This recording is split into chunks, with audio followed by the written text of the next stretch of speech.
Yuta ring is a curse tool that since his passing has been registered and stored within the Gojo clan storehouse. The ring contains vast reserves of curse energy that belong to Yuta along with the remaining will of Rika Orimoto. Floating over the century-old city now, the Tsurugi Rika fusion glares down at Maro. In a flash, they clench down on a nearby piece of rubble before smashing it into the side of his head, cutting him slightly.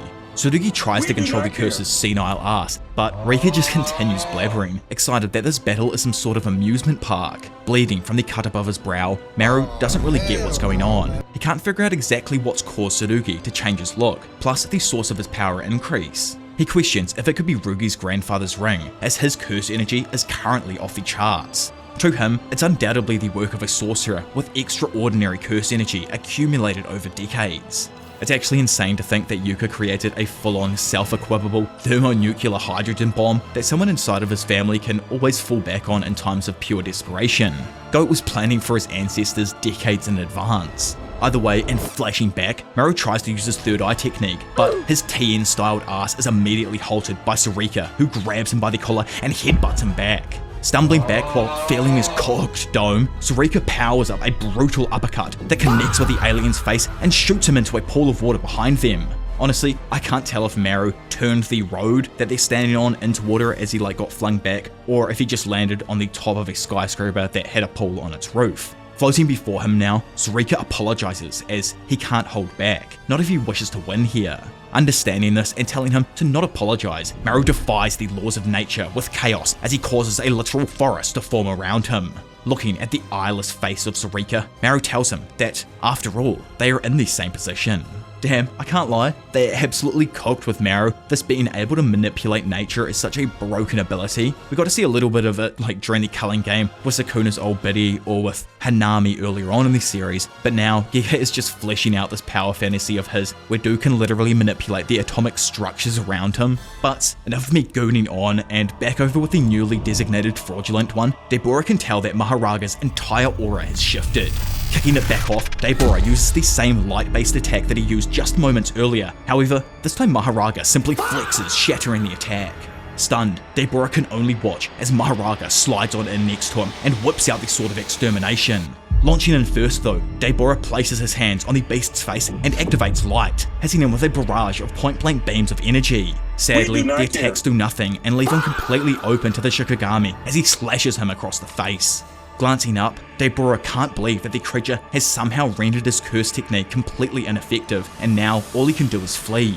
Immediately being caught and hit by another brutal attack, Dabura figures that the creature's ability is to devour someone's technique and adapt to it over time. And now that the wheel atop his head has stopped spinning, the adaptation process is complete. Barely unable to block the next thunderous attack, Dabura questions if he really has no other way to fight back. Is he really going to lose here?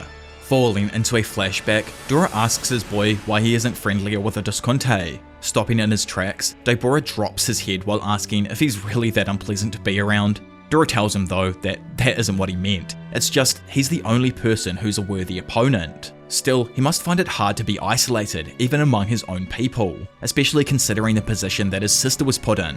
Replying that the Disconte are very proud warriors, Dabura admits that if he stood among them, it would only create tension. Pretty much, they'd want to fight his ass for that top position, or at least that's kind of how I'm reading this conversation between them here. Sitting there now though in the crumbled remains of an apartment building, Dabura finds it incredible. He might lose this battle if it goes on for too long. He's in pain and deathly afraid.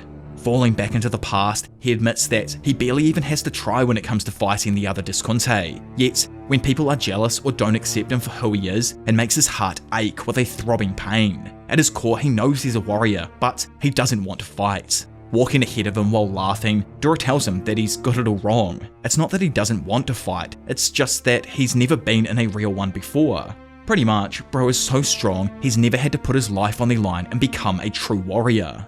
Not really understanding it at the time, Dora slows down and presents the idea of words only being able to express so much. One day though, somebody so strong will appear, one that'll push him beyond his limits, and in that moment, he'll understand what he was trying to say. Flashing back to reality, Mahoraga brutalizes Dabura with a knee that launches him through countless residential apartment blocks. Immediately catching his ass, Mahoraga lands a few more strikes, battering the alien. However, Dabura takes it all while thinking to himself about how Dora obviously meant to fight because you want to, and not to fight because you don't want to. Neither of his previous battles were ever actually a fight. He's never followed through on protecting the Romelians for Dora or his sister. But fighting because you have to, that is a true fight. Suddenly intercepting Mahoraga's strike, Dabura shatters the blade of extermination and proves to himself that someone who is capable of a true fight is a warrior. Throwing the beast's hand to the side and forcing him to flee to a safe distance, Dabura apologizes to Mahoraga and just all of his fallen friends in general for not fighting for real, but now he will.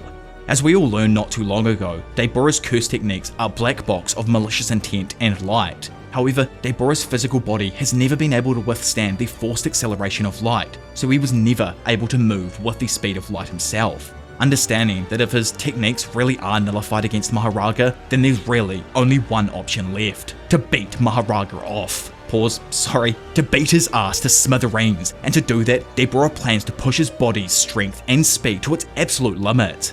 Whispering to himself, Dabura tells Dora, it's time, he has now become warrior. Vanishing to something beyond the limits of mankind, Dabura Karaba tears across the battlefield at near light speed. Actually dope to see a light speed user trying to force his body into going light speed. Reminds me of that Kashimo fight, and in all honesty I think it's probably going to end up a similar way. Maybe not with dimensional crisscrossed cleave coming in unless Yuji shows up and ends the fight like that, but more or less with both Yuka and Dabura dying, in quotation marks. It's obvious, I think, that they're both essentially killing themselves with their moves right here. Mahoraga being summoned has put her in a suspended state of dying, and this attack here, I'm assuming, is just going to push Dabura past his limits as an alien and pretty much kill him, like Kashimo did with using of his curse energy. I assume Lil Broski Tsurugi is going to be able to become some sort of Toji Maki-like fusion, but with the added destruction of Rika's mask and possibly the ring's curse energy. Honestly though, when it does come to Dabura, I think it is possible for Mahoraga to also adapt to his light speed, just based off his fights with Sukuna in the past. To win, Dabura needs to actually overwhelm the adaptation process such that Mahoraga cannot cope with the burden of lightspeed punches. It really is just a battle of endurance at the end of the day, and since it looks like Dabura doesn't have a reverse curse technique, I don't think his body's going to be able to sustain the injuries that he'll receive over time against Mahoraga. What do you guys think as well? Do you think he'll be able to stand up against Mahoraga over time, slowly getting hit here and there, or will Mahoraga outlast Dabura with adaptation? Either way, make sure to leave a like and subscribe so you can keep up to date with my Jujutsu Kaisen Modulo coverage and just all of the other JJK orientated content that I'm going to be releasing over this Season 3 period. But enough of me rambling on for now. It's been your professional degenerate Diavolo, and I will see you all in a bit. Bye.